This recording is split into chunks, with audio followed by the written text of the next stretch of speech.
তার মাতা পিতারা তারা সন্তানকে এত শিক্ষা দিতে পারত না।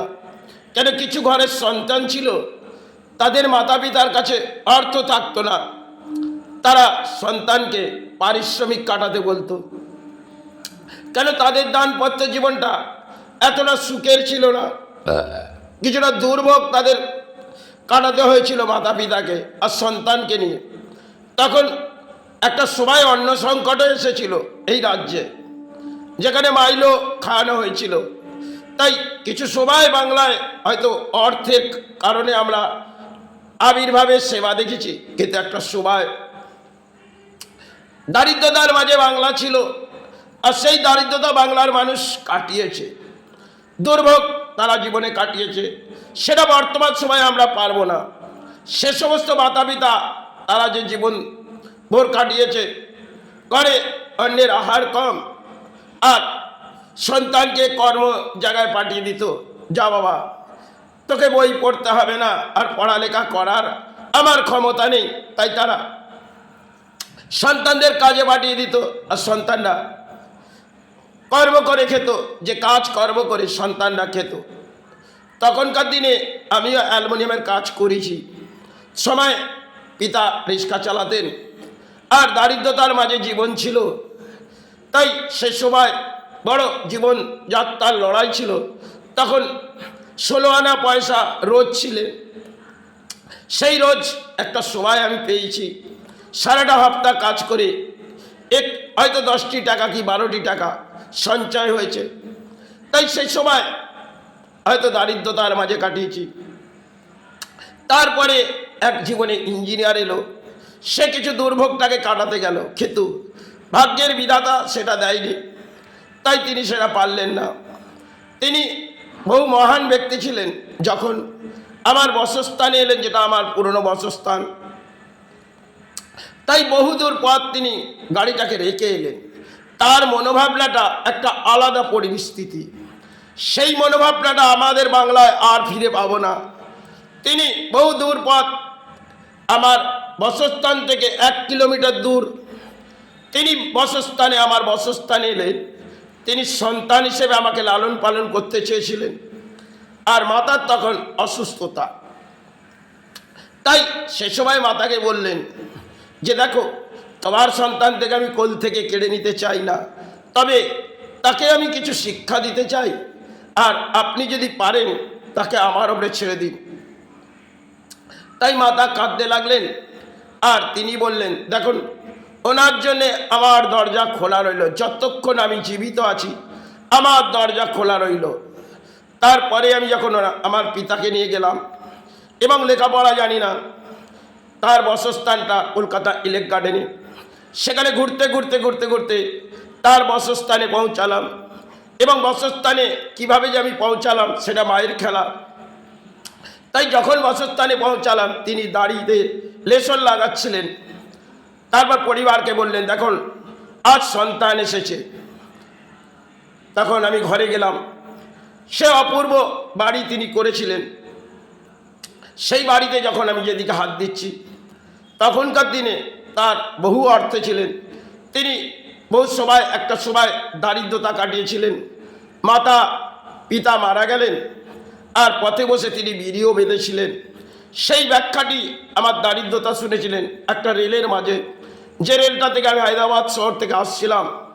সবাই হাতে টিকিট কাটিনি, তাই পিতার মতন তিনি আমাকে রক্ষা করেছিলেন। আর বহু কিছু রাত গড়িয়ে গেলেন, বহু কিছু ব্যাখ্যা বললেন। তার ঘরে প্ল্যানটি আমায় খালি দেখিয়েছিলেন, তা থেকেই আমি তার বাসস্থানে প্রবেশ করেছিলাম। তখন তিনি জিজ্ঞাসা করতে লাগলেন যে তুমি আমার বাসস্থানে কিভাবে পৌঁছালেন। আমি তাকে বললাম দেখুন, আপনি যে সেই রেলওয়েতে প্ল্যানটা দেখিয়েছিলেন, সেই প্ল্যানটা আমার দেহর মধ্যে মনে হয় চোখে ভাসছে, তাই সেই ভেবেই আমি পিতাকে নিয়ে এলাম। তখন পরিবারকে বলতে লাগলো একে আমি যেভাবে হোক শিক্ষা দেব, কিন্তু এনার মাতা পিতার কাছ থেকে আগে নির্দেশ নেব, তারপরে আমি ফের ওনার বাড়ি যাব।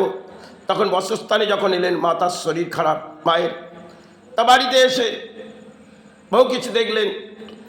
দেখার পর নিজে ভেঙে পড়লেন।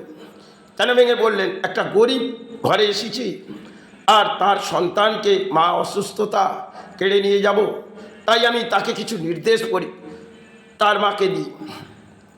তা মা সেটা মানলেন না। তারপর তিনি তার বাসস্থানে চলে গেলেন। চলে যাওয়ার পর তিনি কিন্তু একটি দরজা আমার জন্য খুলে রেখে গেলেন। তারপরের জীবনে যেটা হলো, তার সাথে আর মানে জীবনযাত্রা যোগাযোগ হলো না। তিনি বিবাহ করেছিলেন 45 বছরে, এবং সে সময় তার দারিদ্রতা তিনি কাটিয়েছিলেন, পথে বসে কাটিয়েছিলেন বহু সময়, কেন পিতা অল্প বয়সে মারা যায়, আর তাকে মাতা লালন পালন করতে পারত না। পরের বাড়ি মা কাজ করতেন তিনার। সে সময় অশোক কুমার বোস তিনি আমাকে কিছু শিক্ষা সেই রেলওয়েতে অর্জন করেছিলেন। তিনি হয়তো যে অর্থের মূল্য আমাকে দেখিয়েছিলেন, সেটা আমার দেহর মধ্যে হয়তো বাজেনি, কিন্তু তার যে হৃদয়ের ব্যাখ্যাগুলো, সেগুলো আমার দেহর মধ্যে বেজেছে। কারণ তিনি যে সময় আমাকে শিক্ষাটা দিতে চেয়েছিলেন, সে সময় তার মনোভাবনা একটা ছিল যে একটা গরিব ঘরের সন্তান যদি আমার অর্থ থেকে কিছু শিক্ষা অর্জন করে, তাহলে আমার জীবনযাত্রাটা মনে হয় পূর্ণ হবে।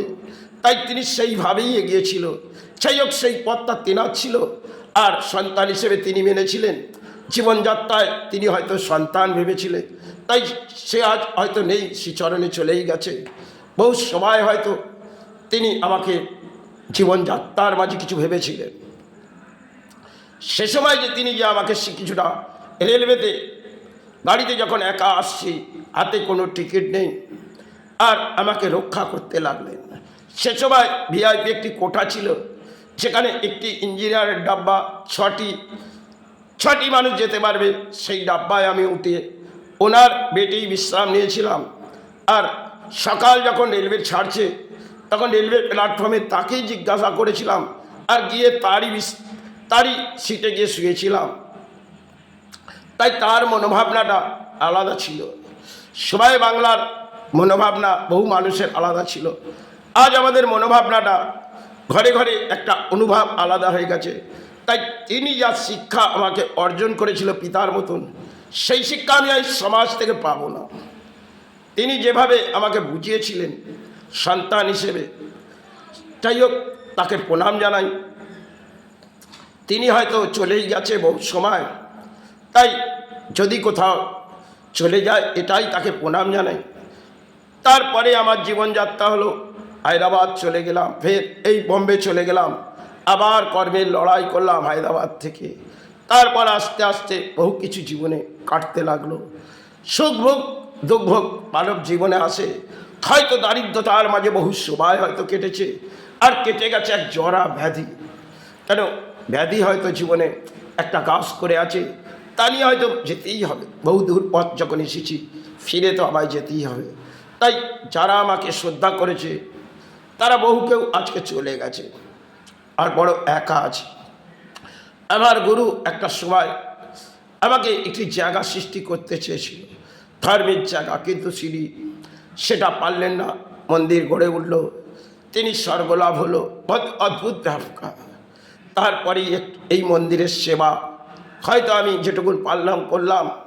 কেন ধর্মের মাঝে কিতাব নিয়ে, বই নিয়ে আমি কোনো সেবা চালাইনি, আর সেই যোগ্যতা অর্জন করিনি। যখন বই পড়ারই যোগ্যতা নয়, সেই বই পড়ে আমি তো ধর্ম জাগাতে পারবো না।